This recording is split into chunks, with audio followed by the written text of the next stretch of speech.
welcome to ACWS's Outcome Tracker training videos. In this video, I will walk you through how to change an existing form in Outcome Tracker. You will want to change an existing form in Outcome Tracker if you added a question to an activity and now you need it on the form, if you want to rearrange the order of the questions on your form, or if you want to add, say, a text box to your form to help the flow of the form. Once you log in, you want to go to Activities, which is up the top here. And once you're in Activities, you want to find the activity that you are working on.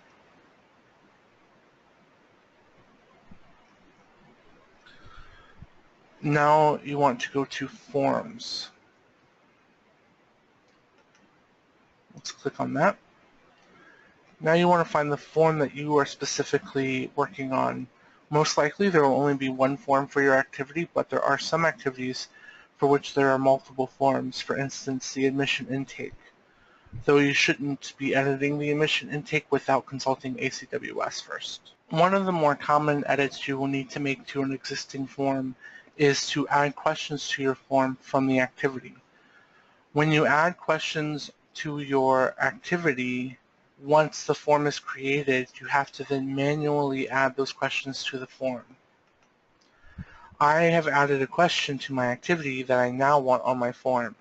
So I will do that by clicking on the form and going to Questions. You'll see options along the side here. We want questions.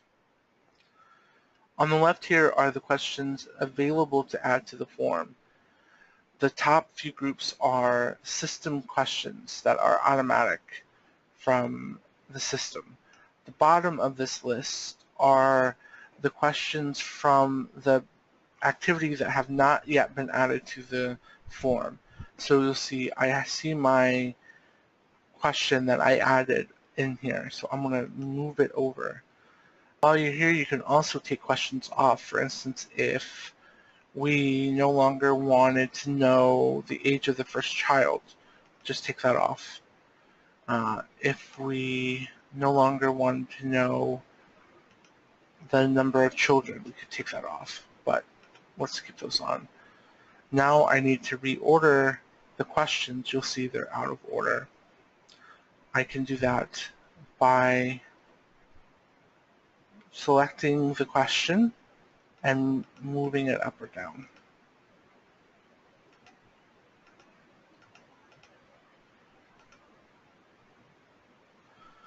And press Save. Another common thing you might want to do is add a text block to your form.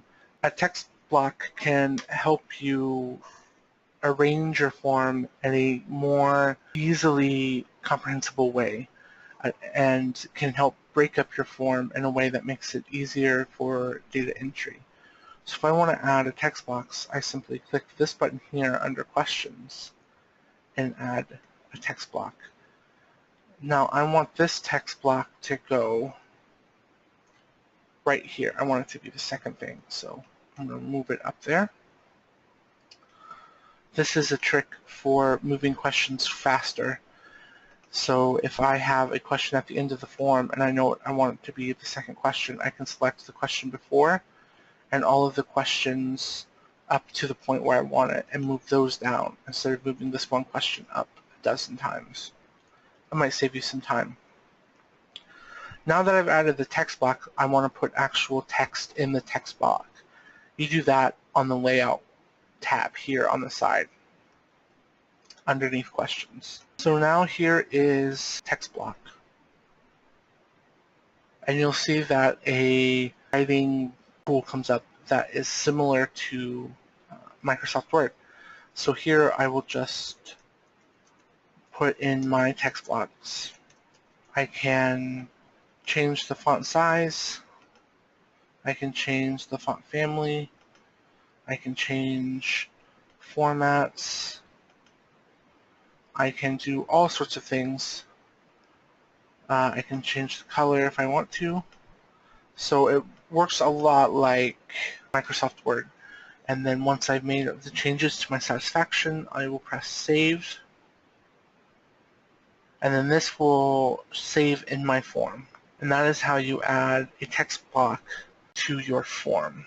Now I want to explain some of the form details that you can edit in the form details section of the form. So if we click on here, these are some of the options that we discussed when we first created our form, but all these options are still here and still editable. If you decide that you want to assign an automatic role for this form, you can do that here. If you decide that this form is no longer applicable or no longer usable, you can end it by putting a active from end date in there. If you decide that you don't want to show copy enrollment on the form, you can do that, or new enrollment on the form, you can also do that. What these buttons are is if you want to have a client in the same enrollment twice, you can put in new enrollment. If you want the client to be in the same enrollment twice but with the same exact questions, you can copy enrollment. Notes and reminders are just an option that you can put in notes and reminders about that client, about this activity, and print options are just different ways that you can print a particular enrollment. If you want to, you can hide any and all of these options. I don't think we want to hide any of them. And filter on roles, you will likely never need to filter on roles, but this is an option for you. You can select to filter on roles. I didn't make any changes, so I'm not going to save. And those are just the options that you have for form details. So we went over how to add a question to the form that you have added to the activity after the form was created. We went over how to add text blocks and edit text blocks, and we went over some of the form details that you can edit. Thank you for watching ACWS's Outcome Tracker training videos.